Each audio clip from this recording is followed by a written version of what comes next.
What's going on, guys? Well, I couldn't take it anymore and had to come out. It is pouring down rain, so we're over at the abandoned house. This is the one where I found the buffalo nickels and the V nickel. So we're gonna try this out. I can kind of sink the shovel in the ground about 3.5 to 4 inches. So big shout out to Diggs4Ever for handing me off his old shovel. That thing is way better actually than the Predator Raven. Anyway, let's get to it. Hey guys, there's really not a whole heck of a lot to show you so far. I left the house because there's too much garbage and the ground's still frozen there. So I'm back at this cellar hole, and I just dug a colonial Betty Crocker pie plate at like 9 inches. So I'm moving away from the lip, and I'm coming down in the field a little bit. Excuse me, I have to keep pulling up my pouch. I'm 25 pounds lighter since Christmas, so anyway, really crappy signal, but got a horse tack buckle. The iron was throwing it off. Cool, it's something. See you at the next one. Well, I can't rain my charter. It's really muddy. Anyway, I got another 1245. It was a similar signal to one that I had when I turned on it. Got scratchy, so I figured that's probably going to be a horse tack buckle, and I think that's what I got right here. Yep. Another plated horse tack buckle. Look at my fingers. It's pretty wet out here. On to the next. Hey, what's going on, folks? So, the cellar hole that I was at is like way on the other side of that hill. Probably half a kilometer. So anyway, I just walked out here. I saw on Google Earth that there's a pretty decent sized peninsula that juts out.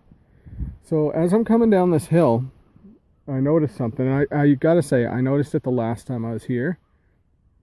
You guys probably can't notice it all that much right there, but you will in a second as soon as I kind of get down closer to the ground.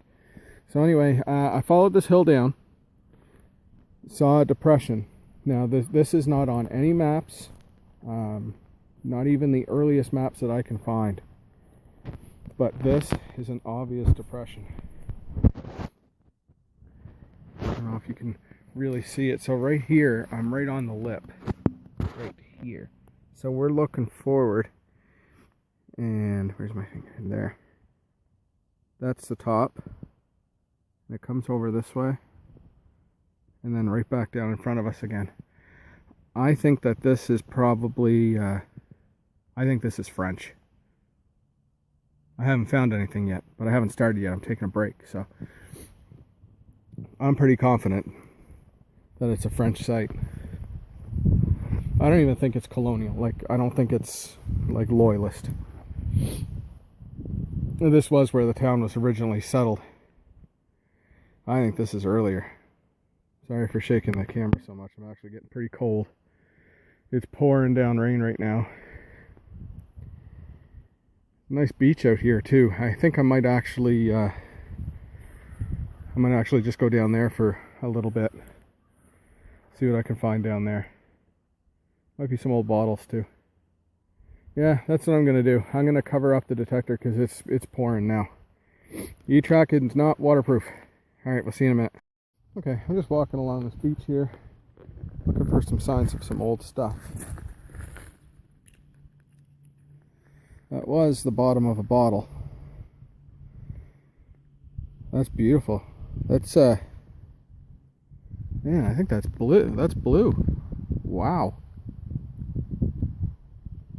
I've never seen a piece like that. This piece here just broke off. I accidentally dropped it. Excuse me. I think I'll put that in the pouch. I'm going to keep you turned on here for a bit. See, there's some pottery. So I'm right down. That depression's right up there. So I'm just out from that. Take a walk along. The tide's on its way back up again. you guys see anything that I might miss with my eyes, let me know, because I will definitely come back. I don't see anything right away, so I'm going to put you on pause, see if we find anything else. So I just started to walk back up there and get the detector and come back down because it stopped raining, and then the heavens opened up, so I have to wait again. Got another great big chunk of black glass. That is old. If I were to put it in, well, right up here, I don't know if you'd be able to see it. There's bubbles in it. Wow, yeah, that's an old piece. That was definitely an old home site that was up there. Never recorded. People have been down there, but I don't think they know exactly what they're looking for. I mean, this peninsula is just perfect. I mean, look at it, right? It's great, nice slope down. The second it stops raining, I am gonna run up there and grab the machine. So, stand by. Okay guys, well, I found a ton of old melted lead. It's low alpha, really snow white lead. I got a bunch of it. I had another, and I found a flat button too. I didn't record it, but I should have. I'm going to record this one because it came in as, well, garbage really. It was more kind of like the lead, the small pieces of lead, 0909. Recognize what that is? That is a piece to a pewter spoon. Now, I'm not sure who knows a lot about these pewter spoons, but I've been reading up on them a lot lately. This one, as you can see, comes out and starts to round off. So it actually would have been a round ladle type spoon. So we're looking at, I've seen them late 1600s, early 1700s. It's not the rat tail variety either. It's early. Guys, I think we're onto a French site here. Holy crap, because the Loyalists didn't come here till 1783.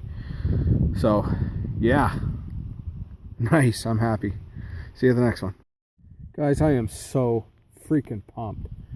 I can't believe we're into it. Like, this has got to be 1600s French. Anyway, down here, you know what that is? I sure know what that is. That's a trigger guard. And there's design on it. Oh my god. You guys won't be able to see it. You can see a little bit right there. Oh wow. Alright. I'm excited now. I don't even want to leave. I gotta go soon too. Alright. See you in the next one. Hey, found another piece of glass. Do you guys know how old this is? You can see the green kind of showing through it. Really thick. Square bottom too. Very cool. Put that in the pouch. We're going to keep on going. Tide's coming up really fast, so see what we can get in a hurry.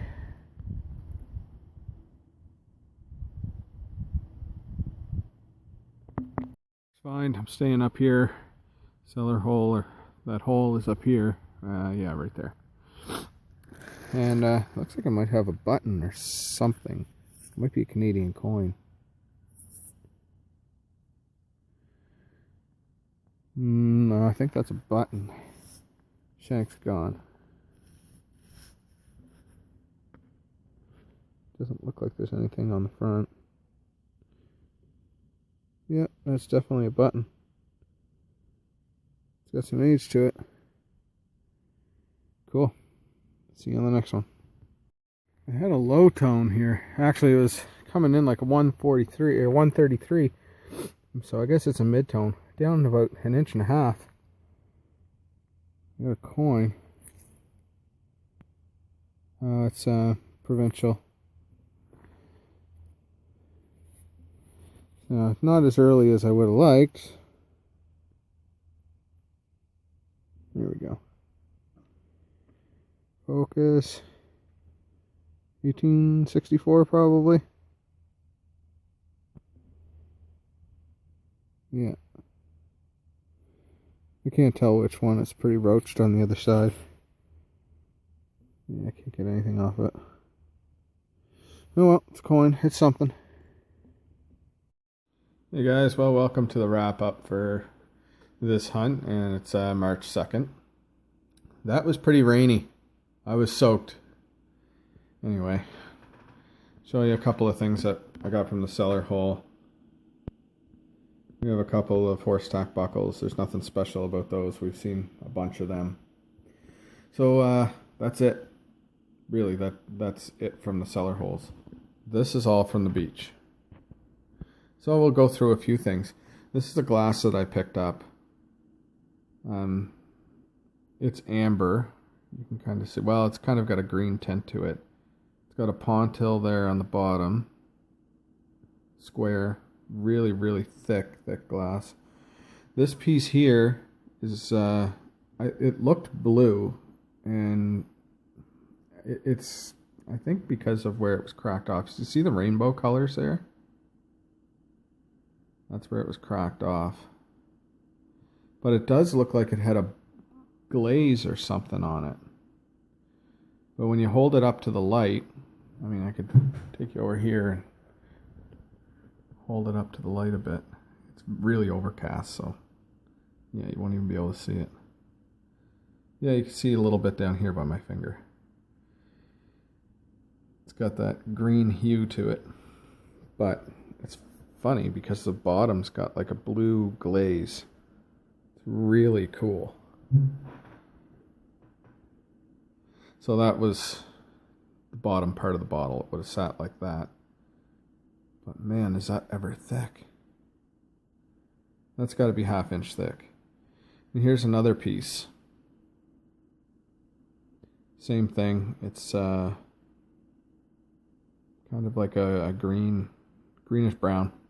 And that's the bottom. That's where the dome part of the bottom was right there, which would have been like this piece, sitting up like that. Anyway, enough with the glass.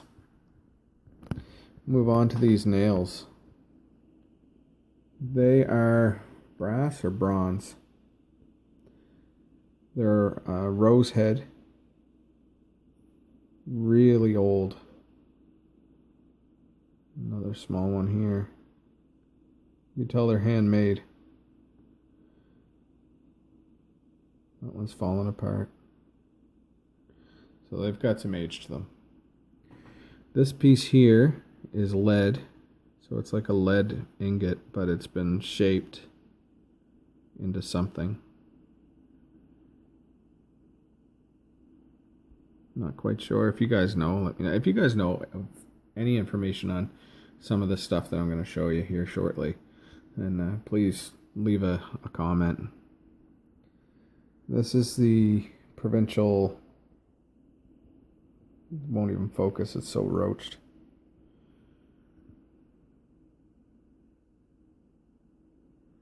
Yeah, this is what's left of the provincial coin.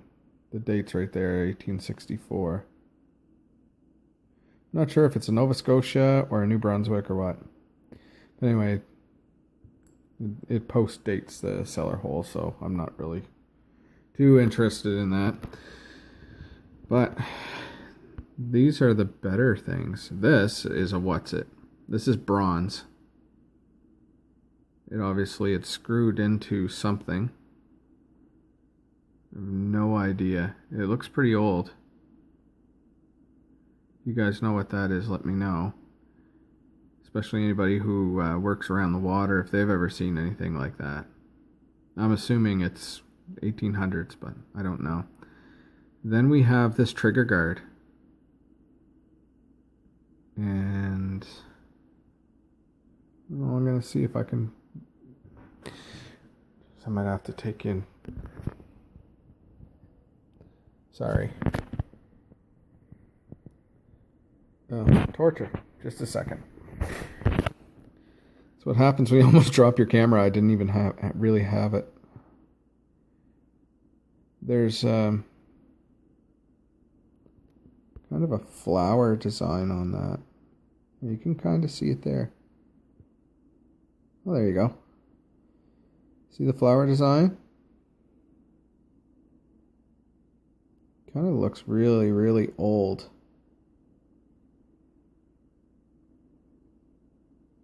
And it's really wide here at the base. Just to give you an idea, this would be like the size of a Canadian large cent, which would be a little bit, probably a little bit bigger than a quarter.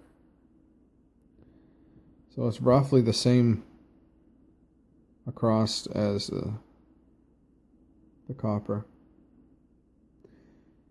It wasn't a very big trigger guard either, but that's a nice one. I don't know the age on that. If anybody can help me out with that, that would be wonderful. I'm really trying to date this site. I found one thing that I think dates it, and you guys know what it is. So this is pewter. This is pewter. There are a couple different pewter pieces here. This piece here is a clasp to something. And right in the center, if I can find the light. It's hard to see it. See that circle? Well, there's writing around it, and I can pick it out really clearly. It's upside down. Just a sec. If I get it right side up, you guys might actually be able to read that. There's a date on the bottom. You probably just barely see it. Well, it says patented 1821. Oh, it's got a little bit of age to it, so that's cool. This piece, haven't got a clue.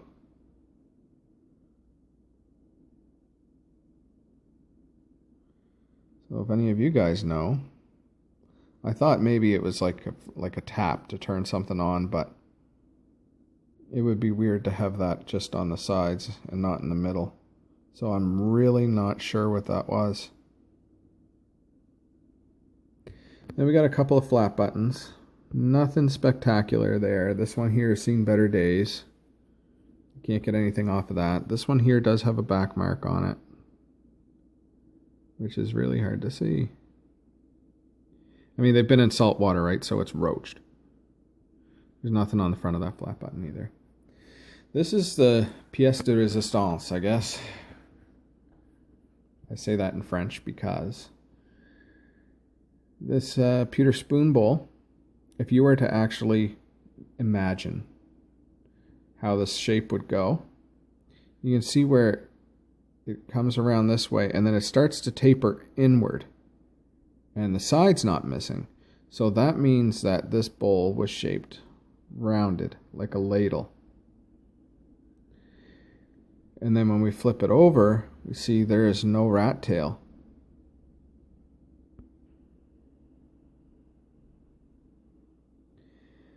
I am going to go out on a limb and say that pewter spoon bowl is 1600's. There was French, a settlement there before the English, the French and the natives. They got along really well, and things were going good up until the English people showed up. So, anyway, I think that's French. And I think that bottom depression that I was showing you, I think that's French too. It's definitely colonial. So, anyway, that's the take for today. I'm going to probably head back down there again as soon as I get a day off work. So anyways, thanks a lot for watching, guys. Really appreciate it. This is the first real dig of 2017 for me as far as digging in the ground and not just on the beach. So the beaches are still better. I never thought I'd say that. But anyway, thanks a million, guys. Oh, one more thing I forgot to mention.